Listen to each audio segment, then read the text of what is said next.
ఎవరన్నారు? నాకు ఐడియా లేదు. కాకపోతే ఒకటి మాత్రం వాస్తవం, మా నాయకులందరినీ వేధిస్తున్నారు. ఇది మాత్రం వాస్తవం. ఆర్ఎస్ ప్రవీణ్ గారు మాట్లాడారు, నేను చూశాను.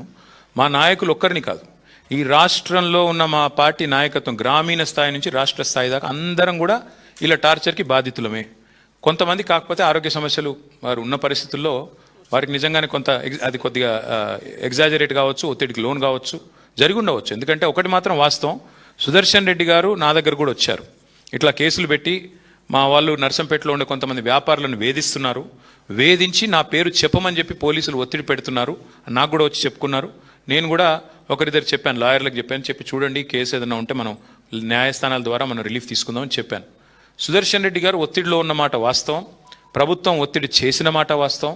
కొంతమంది ప్రభుత్వంలో ఉన్న వెధవలు ఆయన చేస్తున్న దాడిని విమర్శలను తట్టుకోలేక ఇదే సీట్లో కూర్చుని సుదర్శన్ రెడ్డి గారు ఇదే భవన్ నుంచి సివిల్ సప్లై స్కామ్ని బయటపెట్టాడు. ఇదే సీట్లో కూర్చుని విద్యాశాఖలో జరిగిన బంకర్ బెడ్స్ కుంభకోణాన్ని బయటపెట్టాడు. బయట పెట్టడంతో ఆగలేదు మా సుదర్శన్ రెడ్డి. అవన్నీ తీసుకెళ్ళి ఆ మొత్తం కాగితాలు ఆధారాలు తీసుకెళ్ళి ఈడీ ఆఫీస్ పోయాడు, అక్కడిచ్చాడు. తర్వాత సుప్రీంకోర్టుకు పోయాడు. బాధాకరం ఎక్కడ అంటే శ్రీనివాస్, సుదర్శన్ రెడ్డి గారు చనిపోయిన మర్నాడు సుప్రీంకోర్టు నుంచి మాకు కొంత రిలీఫ్ వచ్చింది, ఒక గైడెన్స్ కూడా వచ్చింది, వీరి నోటీస్ వచ్చింది.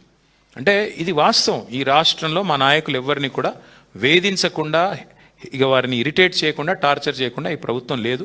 సరే, సుదర్శన్ విషయంలో అన్ఫార్చునేట్, నిజంగా కూడా మా అందరం చూశారు కదా, మీరు ప్రజలు కూడా ఎట్లా వచ్చారు, ఏం జరిగింది మీరు కూడా చూశారు.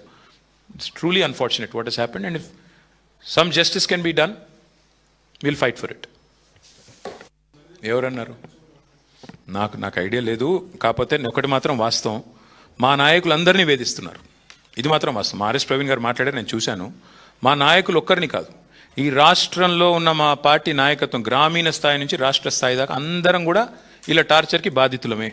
కొంతమంది కాకపోతే ఆరోగ్య సమస్యలు వారు ఉన్న పరిస్థితుల్లో వారికి నిజంగానే కొంత అది కొద్దిగా ఎగ్జాజరేట్ కావచ్చు, ఒత్తిడికి లోన్ కావచ్చు, జరిగి ఉండవచ్చు. ఎందుకంటే ఒకటి మాత్రం వాస్తవం, సుదర్శన్ రెడ్డి గారు నా దగ్గర కూడా వచ్చారు.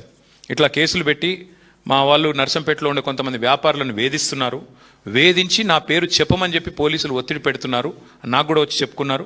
నేను కూడా ఒకరిద్దరు చెప్పాను, లాయర్లకు చెప్పి చూడండి, కేసు ఏదైనా ఉంటే మనం న్యాయస్థానాల ద్వారా మనం రిలీఫ్ తీసుకుందామని చెప్పాను. సుదర్శన్ రెడ్డి గారు ఒత్తిడిలో ఉన్న మాట వాస్తవం, ప్రభుత్వం ఒత్తిడి చేసిన మాట వాస్తవం. కొంతమంది ప్రభుత్వంలో ఉన్న వెధవలు ఆయన చేస్తున్న దాడిని విమర్శలను తట్టుకోలేక ఇదే సీట్లో కూర్చుని సుదర్శన్ రెడ్డి గారు ఇదే భవన్ నుంచి సివిల్ సప్లై స్కామ్ని బయటపెట్టాడు. ఇదే సీట్లో కూర్చుని విద్యాశాఖలో జరిగిన బంకర్ బెడ్స్ కుంభకోణాన్ని బయటపెట్టాడు. బయట పెట్టడంతో ఆగలేదు మా సుదర్శన్ రెడ్డి. అవన్నీ తీసుకెళ్ళి ఆ మొత్తం కాగితాలు ఆధారాలు తీసుకెళ్ళి ఈడీ ఆఫీస్ పోయాడు, అక్కడిచ్చాడు. తర్వాత సుప్రీంకోర్టుకు పోయాడు. బాధాకరం ఎక్కడ అంటే శ్రీనివాస్, సుదర్శన్ రెడ్డి గారు చనిపోయిన మర్నాడు సుప్రీంకోర్టు నుంచి మాకు కొంత రిలీఫ్ వచ్చింది, ఒక గైడెన్స్ కూడా వచ్చింది, వీరి నోటీస్ వచ్చింది.